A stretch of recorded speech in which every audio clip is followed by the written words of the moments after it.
student from SLSU San Juan campus, and I'm here to gather some information about financial literacy. So, nice to meet you, sir. Good morning. I'm Gilbert Camarate, manager of Rappi Microfinance San Juan branch.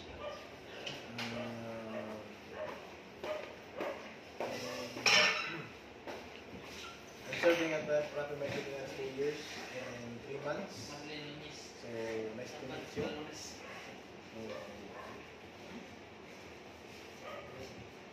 Okay, so I have here 5 questions, sir. So my first question is, in your own words, how will you define financial literacy? So, sa aking kuhan, sa financial directing na library is na siya, bali, dami mga plano, strategize na amo nang ikuha na para po na ma-adapt po sa among mga staff niya. Kana siya nga may strategy, is amo po na siya i-deliver sa community, which is sa among mga clients na mo. So, usama ko sa kuhan ko sa Rappi Microfinance is kanabang maghatag ng tambang ba sa komunidad. Either financial services, financial services. So, mo na siya yung mga pinakang goal doon sa Rappi Microfinance. Okay, so as a manager of Rappi, how do you motivate your financial team to achieve ambitious yet realistic financial goals? So, sa kuan, sa ahong posisyon, so every day, namin mga financial goals samaan ng targets, daily, weekly, and monthly. So, napoy, yearly.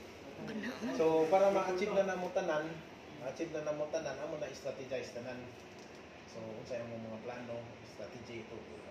At the same time, amo po na i-execute. So, sa pag-motivate po sa among mga staff, every time, amo doon lang i-emphasize nila na think always positive. Na-adoy ba, everyday na-adoy output.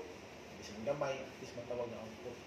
Kay kanang gamay, matiko na siya, dako naman na. So, siguro to sa first question.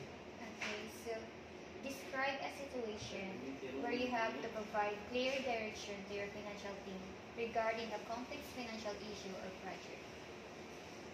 So, saan mo diri every day is challenging. Challenging diri once mo naka sa field sa microfinance. Kaya naman, kung nasa tanan, sa amo kami may kami may encounter sa community. Labi na sa paghatag og mga services nga kinahanglan sa ka-client. So sa ako ang mga team po na ako wag ko nila nga tanan buhaton, tanan solusyon na maadong solusyon mo dapat buhaton. Labi na kung maka-encounter ni og mga naman problema. Labi na ka lang siyempre sa among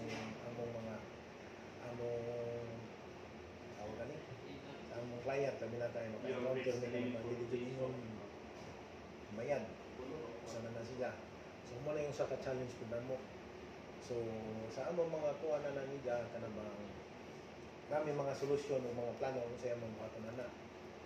Kay, once di na nang makuha, mo reflect mo na sa among atong performance. So, mo po na yung among aho ka nang ipasay sa mga staff. Labi na po sa non-releases, sa kung na sila dapat mahit po na ng mga target. So, every month namin target na angay na mukha ang anang buwan na. So, mo na yung strategize para makuha na kanunay. So, mo na sila. Okay, so how do you provide regular feedback to your financial team members, both positive reinforcement and constructive criticism, to help them improve their performance and contribute to your financial success? So, usa kay among ikuan. So, kanunay na akong emphasize nila nga think positive. Bisan pag unsa ka lisod ang situation ba nga maagian nila namo dapat think positive kanunay. Kay tanang problema na solusyon. Tanang problema na solusyon sa there. Pero dapat lagi ko dapat ang solusyon nga buhat ang mas maadyo. So, sa mga panahon po nga kinahanglan jud tabang kay di man tanan panahon po nga kaya jud nimo ikawra. So dapat tabangan ko namo as a team. Unya sa mga criticism po labi na sample na lamang kung nga maaw labi na kuan labi na rapi may finance nga na sila. So kami di may makikipagrebatol ato kung sa to ang amo buhaton is ang amo rang trabaho may paistoryahon namo kung unsa ang Rappi Microfinance kung unsa ang mga serbisyo nga gihatag namo dito sa community kung sa mga clients namo. So kanara sa sila mga among pambuhaton diri. So, how do you guide your financial team in adapting to changes in the financial landscape, such as new regulations, economic shifts, or technological advancements? So kana sila nga kuan is timing na sila sa karong panahon na. Kay kami gikan mi from old system anto nag-innovate ning sabay ni sa innovation hantod na hinadungan hantod sa kuan. So sa among pag-adapt is na aming mga trainings tools nga gihatag sa mga staff o kanang awareness information aware para sila aware kanunay nga pananitan. Example sa gibuhat sa among organisasyon karon nga usa mag-implement ang full implementation sa among bagong system ahead 2 months ahead magpahibaw na. The 2 months ahead po is na mga trainings pagabuhaton para ining pag-implementation aware na sila kay bawo na po sila educated na o well equipped na ang mga staff. Kay di man sa tanang panahon di mo tanan na mo staff nga kanabang dali ra makamayo amo tutuluan din namo kay pag-training po ng uban.